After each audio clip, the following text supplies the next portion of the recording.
साताऱ्यामधील ऐतिहासिक गांधी मैदानावर आज उपमुख्यमंत्री एकनाथ शिंदे यांची सभा होती आणि याच पार्श्वभूमीवर साताऱ्यामध्ये ठिकठिकाणी बॅनरबाजी केली गेली आहे। मात्र या बॅनर्सवरून कोरेगावचे आमदार महेश शिंदे यांचा फोटो लावण्यात आला नाही आणि त्यामुळे शिवसेनेतील अंतर्गत वाद पुन्हा एकदा चव्हाट्यावर आलाय।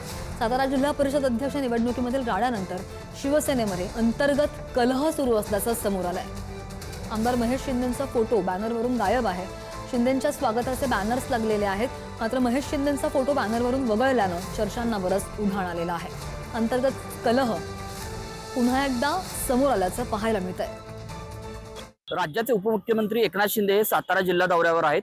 आज त्यांची संध्याकाळी गांधी मैदानावरती भव्य अशी सभा पार पडत आहे। मी याच गांधी मैदानावरती आहे। आपण बघू शकता मोठ्या प्रमाणात या गांधी मैदानावरती फ्लेक्स लावलेले आहेत। भगवमय वातावरण या गांधी मैदानावरती पाहायला मिळत आहे। एकंदरीतच बघायला गेलं तर हा एकनाथ शिंदे यांचा दौरा महत्त्वाचा मानला जात आहे, कारण की म्हणजे जिल्हा परिषदेचा जो राडा झाला त्यानंतर पहिलीच सभा ही सातारा शहरातील गांधी मैदान येथे होत आहे। एकंदरीतच बघायला गेलं तर या संपूर्ण बॅनरवर बघायला गेलं तर जे एकनाथ शिंदे गटाचे जे कोरेगावचे आमदार आहेत महेश शिंदे यांचा फोटो वगळण्यात आल्याचं चित्र पाहायला मिळेल। त्यामुळे आजच्या संध्याकाळच्या सभेला एक महेश शिंदे हे उपस्थित राहणार का याकडे सर्वांचं लक्ष आहे। या संपूर्ण पार्श्वभूमीवर बघायला गेलं तर पश्चिम महाराष्ट्रातील जे संपर्क प्रमुख आहेत त्याचबरोबर जे कार्यकर्ते आहेत पदाधिकारी आहेत यांची एक महत्त्वाची बैठक देखील 4 वाजता अंगापूर येथे पार पडणार आहे। त्यानंतर संध्याकाळी या गांधी मैदानावरती सभा पार पडणार आहे। एकंदरीतच बघायला गेलं तर उपमुख्यमंत्री एकनाथ शिंदे या भाजपच्या बाले किल्ल्यात येऊन संध्याकाळी नेमकं काय शिवसैनिकांना किंवा सातारकरांना संबोधित करतात